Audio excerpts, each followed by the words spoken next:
Bella a tutti raga, qui è Miro ed eccoci qua in questo nuovo video. Io personalmente sto ancora gioendo della vittoria contro l'Atalanta. Sono ancora felice perché veramente è stata una prestazione importante, veramente importante. Una prestazione fantastica, però come ho ripetuto anche nel video del giorno dopo, attenzione a pensare che le cose siano finite, perché la corsa salvezza è ancora lunga, non abbiamo concluso nulla perché c'è ancora tanto in palio, ci sono ancora 7 partite da giocare, ma cosa più importante, non siamo gli unici a lottare per questo obiettivo ed è, scusate, proprio per questo che oggi andremo a vedere com'è la zona salvezza, cosa hanno fatto le altre, però prima ci tenevo a darvi questa piccola chicca che forse alcuni di voi potrebbero vedere. Allora, io lavoro in una tabaccheria e in questa tabaccheria c'è anche un piccolo angolo che riguarda le scommesse sportive. Così per curiosità, non l'avevo mai fatto. Sono andato a vedere le quote più o meno della zona salvezza, ok? Delle squadre che retrocedono e quant'altro. E ho notato con mio sommo piacere, adesso proverò a farvelo vedere se ci riesco. Allora, queste ve lo dico, l'azienda che c'è dell'angolo scommesse è la Golbet, ok? Queste sono, ok, spero, no, oddio, non è che si veda granché, è un po' sgranato, comunque ve le leggo, sono Frosinone, Cagliari, Lecce, Genoa, Empoli, Sassuolo, Udinese e Verona. Se io faccio così, non si vedrà mai. Allora, però niente, non si vede. Vabbè, comunque, vi leggo le quote. Le quote per il Frosinone che retrocede sono 1,72, che non retrocede è 2. Il Cagliari lo lascio per ultimo. Quota per il Lecce retrocesso 4,50, che non retrocede 1,15. Il Genoa che retrocede è quotato a 100, ma è veramente impossibile. Quote per l'Empoli che retrocede a 3, che non retrocede a 1,33. Sassuolo che retrocede a 2, che non retrocede a 1,72. Quota per l'Udinese che retrocede a 4,50, che non retrocede a 1,15. Quota per il Verona che retrocede a 2,75, mentre non c'è la quota per la permanenza in Serie A. Le quote per il Cagliari che retrocede, tra quelle che lottano per la salvezza, è chiaro che influisce anche il fatto che adesso siamo a 30 punti, sono 5,50, mentre per la permanenza in Serie A è di 1,10. Il Cagliari ha, tralasciando il Genoa, che secondo me nemmeno andava messo, però vabbè, il Cagliari è quello che ha la quota per la permanenza in Serie A più bassa e la quota per la retrocessione più alta. Questa è una piccola chicca che vi volevo mostrare. Probabilmente le cose potrebbero essere cambiate perché l'ho fatto anche prima della partita dell'Udinese, però vi volevo condividere questa chicca che avevo notato. Ora, io direi che è anche il caso di andare a vedere quello che è stata questa 31esima giornata. Direi che si può cominciare, no? Allora, andiamo sullo schermo ed eccoci qua. Mettiamo pure a tutto schermo. La partita, cioè la giornata, comincia con una partita, secondo me, fantastica. Fantastica. Che meglio non si poteva chiedere perché il Sassuolo va a Salerno, si ritrova con 2 gol di vantaggio e ha la bellissima, fantasmagorica e geniale idea di farsi rimontare. Quindi questo cosa comporta? Comporta un Sassuolo che rimane ancora invischiato, infangato nella lotta per non retrocedere e probabilmente ha già un piede in Serie B e la Salernitana che dà un colpo di reni che secondo me servirà veramente a ben poco, però comunque fa vedere che anche volendo le partite non le molla e è presente fino all'ultimo, l'abbiamo notato anche noi, eh, malgrado, a nostro malgrado, perché purtroppo ci siamo fatti, abbiamo fatto niente, abbiamo subito 2 gol, ecco, io ho fatta. Comunque, Salernitana-Sassuolo 2-2, il Sassuolo rimane eh, pienamente penultimo, Salernitana che fa questo pareggio che perlomeno gli permette dopo parecchio tempo di non stare più a 14, ma la situazione là sotto rimane la stessa. Buon per noi, buon per noi, a noi questo va più che bene. Un risultato che sinceramente invece mi ha lasciato molto sorpreso e c'è purtroppo un errore di Bellanova, è ovviamente Empoli-Torino, dove l'Empoli riesce a risollevarsi dalla situazione negativa, sinceramente non pensavo. Ah, ecco, prima di Empoli-Torino, l'effetto Ballardini, ragazzi, non penso si stia vedendo perché non ha ottenuto praticamente nulla. E Empoli-Torino, io voglio fare i complimenti all'Empoli perché secondo me già che sono riusciti a far segnare Cancellieri che col Verona sembrava promettente, ma da lì in poi zero, proprio zero carbonella secondo me. E invece l'Empoli è riuscito a risollevarsi. Il Niang è stato il loro grande colpo perché solo per quello che sta facendo Niang in queste giornate per l'Empoli vale tutta la stagione. Hanno fatto veramente un acquisto ben ponderato perché comunque è un ottimo giocatore. Però sinceramente mi aspettavo molto di più dal Torino. Tra l'altro una partita stranissima anche per i canoni del Torino che difficilmente vede la squadra andare a subire parecchi gol o anche a farne banalmente due, perché di solito il Torino 1-0 e finisce lì la partita. Invece in questo caso abbiamo addirittura un 3-2, quindi risultato anche abbastanza importante.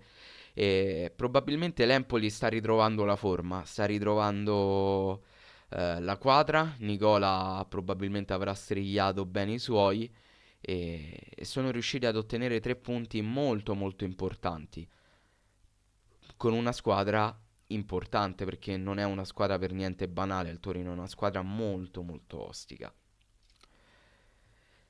Poi abbiamo il pareggio di Frosinone e Bologna con il Bologna che poteva vincere all'ultimo minuto, però così non è stato e quindi si ottiene uno 0-0 e anche qui il Frosinone non si muove più di tanto, non credo che questo sia un pareggio che faccia più di tanto morale o quant'altro, perché mi sembra semplicemente un pareggio così, ecco.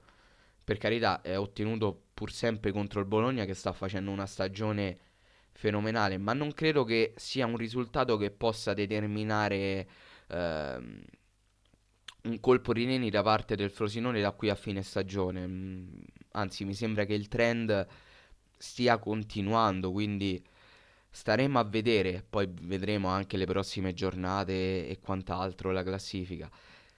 Quindi avrei preferito ovviamente una vittoria da parte del Bologna, ma visto il nostro risultato mi va bene anche questo pareggio.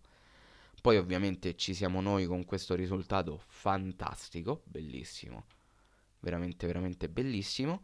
Il Verona che giocava in contemporanea con noi è andato a perdere, fortunatamente, che in realtà aveva pure pareggiato, ma poi gli è stato annullato. Perde contro il Genoa è una squadra secondo me fantastica. Io faccio i complimenti a 777, là come si chiamano, perché stanno costruendo veramente un bel progetto, hanno ottimi giocatori, è una buonissima squadra e hanno puntato su un allenatore giovane con, con molto coraggio, perché ci vuole coraggio anche per compiere scelte di questo genere, quindi bravi loro. Però vi posso dire una cosa, io sinceramente non mi aspettavo che il Verona perdesse, mi aspettavo un pareggio, io mi aspettavo decisamente un pareggio, quindi questa è una sconfitta che prendo con tutta la gioia del mondo, però non pensavo che il Verona pareggiasse, cioè perdesse. Mi aspettavo proprio un pareggio, non vedevo altri risultati all'infuori di quello. Quindi sono particolarmente stupito e mi sembra strano anche che questa sconfitta avvenga dopo quella prestazione fatta contro di noi, che comunque è stata una buona prestazione da parte del Verona, con tutto che comunque noi ci abbiamo messo del nostro per pareggiarla quella partita. Quindi sorpreso, ecco, questo è quello che mi viene da dire su questa partita. E poi abbiamo Udinese-Inter. L'Udinese che addirittura si ritrova in vantaggio per un tempo contro l'Inter, ma purtroppo per loro, ovviamente, vengono recuperati nel finale con un gol di Frattesi che, oddio, io quando l'ho visto sono rimasto un attimo così perché non ho ben capito perché il portiere dell'Udinese poi se l'è guardata la palla, non ha provato, non ci ha nemmeno provato, cioè se l'è letteralmente guardata la palla. Eh, si è letteralmente visto Frattesi che correva e andava ad insaccare. Non lo so, mi è sembrato strana come cosa. Comunque, l'Inter è pur sempre l'Inter. E sarà tosta al prossimo turno, però cerchiamo di fare il nostro. Contento che l'Udinese abbia perso. E va bene così. Va benissimo così. Cioè, se noi vinciamo, poi di quello che fanno le altre ce ne deve importare relativamente. Questo è una cosa di cui voglio rendervi partecipi, perché se noi facciamo il nostro e il nostro è vincere, poi ce ne può beatamente fregare il cazzo di quello che fanno gli altri. Però è chiaro che in una situazione come questa buttarci un occhio non fa mai male. Quindi io direi di andare a vedere ora la classifica che recita esattamente questo. Come sempre non teniamo in considerazione il Genoa. E... aspettate un attimo che qui squillano cose. Torno subito, eh. Call center, scusate. Allora, stavo dicendo, ovviamente non teniamo in considerazione il Genoa, partiamo dalla tredicesima posizione. Tredicesima posizione occupata da noi a 30 punti. Ad un solo punto di distanza invece abbiamo il Lecce a 29. Al quindicesimo e sedicesimo posto abbiamo a pari punti Udinese ed Empoli. Ultimo posto utile per la permanenza in Serie A è occupato dal Verona al diciassettesimo con 27 punti. Terzultima posizione, quindi primo posto utile, se così possiamo definirlo, per retrocedere, occupato dal Frosinone a 26. Penultima posizione occupata dal Sassuolo a 25 e ultimissima posizione con la Salernitana, che ripeto che secondo me è praticamente aritmeticamente in Serie B per quanto ne si possa dire, con 15 punti. I prossimi incontri li vediamo già qui, ma ve li voglio far vedere dal file che l'ultima volta non l'abbiamo per niente sfruttato. Eccolo qua. Allora, nel prossimo turno ci sarà il Lecce che andrà ad affrontare l'Empoli. Il Lecce giocherà in casa. Poi abbiamo Frosinone-Napoli, o meglio, Napoli-Frosinone. Poi avremo Udinese-Roma. Empoli-Lecce l'abbiamo visto. Abbiamo Sassuolo-Milan. Poi abbiamo Atalanta-Verona, Inter-Cagliari e Lazio-Salernitana. Queste saranno le prossime partite. E diciamo che è un turno abbastanza difficilotto, bene o male, per tutte le squadre che lottano per la salvezza, perché comunque ci sarà lo scontro diretto tra Lecce ed Empoli. Il Lecce che comunque sta facendo bene, nell'ultima partita ci sono state delle recriminazioni abbastanza importanti, tra l'altro non ho... non mi pare di averla commentata la partita del Lecce, o sbaglio? Errore mio che l'ho saltata. Milan-Lecce. Milan-Lecce 3-0, perdonatemi, mi mancava qualcosa. Lecce che perde in maniera sonora, se non mi sbaglio, è in questa partita che a un certo punto il presidente del Lecce ha preso, applaudito e se n'è andato, proprio così, di giustezza. E... Però c'è da dire che mi sembra di vedere comunque un impatto positivo da parte di Gotti sulla panchina del Lecce.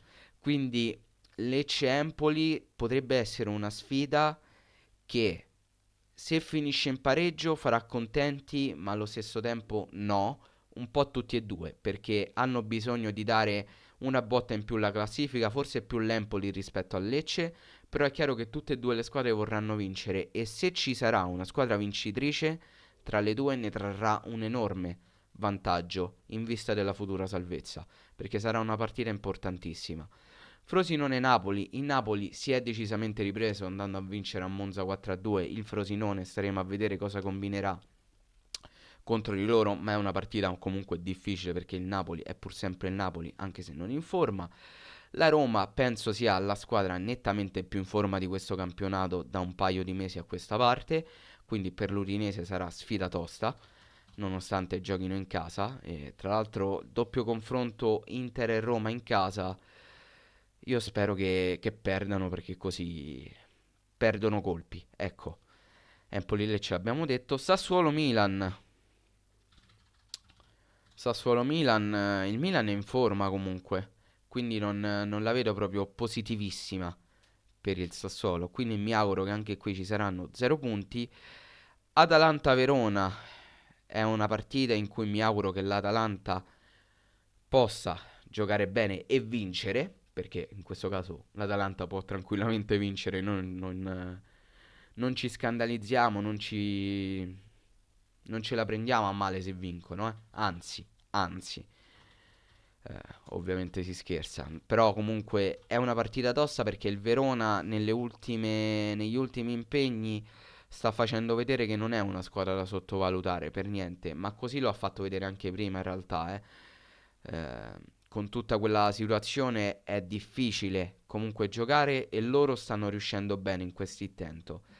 Poi è chiaro che l'Atalanta è pur sempre l'Atalanta e quindi staremo a vedere. Cagliari-Inter è la partita, secondo me, tra quelle che probabilmente potrebbe essere più incanalata in una direzione, però seguendo il fil rouge della partita che abbiamo giocato noi contro l'Atalanta, dobbiamo andare a San Siro non per farci la passeggiata, ma cercare di ottenere un risultato, anche semplicemente un pareggio. Però sarebbe un pareggio che farebbe molto morale. Io me la voglio giocare comunque, anche se so che ho molte poche probabilità di vincere. Non me ne frega niente. Le partite cominciano tutte da 0 a 0, la palla è tonda e ogni partita dura 90 minuti, quindi perché non provarci? Andiamo a San Siro e proviamo a fare il nostro. Poi quello che succederà, succederà. Io questo è quello che chiedo. E poi, infine, abbiamo Lazio-Salernitana. La Lazio avrà bisogno di riprendersi da queste ultime partite che hanno lasciato un po' di amaro in bocca, in particolar modo il derby, e la Salernitana probabilmente vorrà continuare eh, a fare bene per quanto possibile, però incontrerà una Lazio che altrettanto vorrà fare bene, quindi mi aspetto sinceramente un risultato roboante a favore della Lazio. Poi vi volevo far vedere cosa avevo pronosticato io per queste altre partite. Queste le abbiamo già viste, quindi possiamo anche nasconderle. Allora, Lecce-Milan, ovviamente l'avevo preso 0 punti. Avevo sbagliato Frosinone e Bologna perché avevo messo 0, ma hanno pareggiato. Udinese-Inter l'avevo preso. Non mi aspettavo di prendere i 3 punti del Torino contro l'Empoli. Il pareggio tra Sassuolo e Salernitana l'avevo azzeccato. Anche qui mi ero preventivato un pareggio tra Verona e Genoa che purtroppo non è successo, cioè meglio purtroppo, per fortuna non è successo, però ero convinto pareggiassero. Ovviamente non mi sarei mai aspettato una vittoria del Cagliari contro l'Atalanta, però ad inizio giornata di domenica avevo incominciato a crederci, non so per quale motivo, e fortunatamente eh, ho fatto bene a crederci perché poi abbiamo vinto, quindi 0 punti decisamente no, ne abbiamo presi 3 e vabbè un punto tra Salernitana e Sassuolo ovviamente, per forza l'ho preso. E niente ragazzi, questo è l'andamento delle nostre avversarie. Nulla è ancora deciso, nulla è ancora finito. L'unica squadra, eh, o meglio, dal 12° posto in poi, ovviamente sono tutte sicure della salvezza. Anche il Genoa per come la vedo io, è abbastanza sicura e certa della salvezza. Noi invece non dobbiamo ancora ottenerla, quindi testa all'Inter, sarà difficile, sì, ma come abbiamo visto contro l'Atalanta, se vogliamo, noi ce le sappiamo giocare le partite.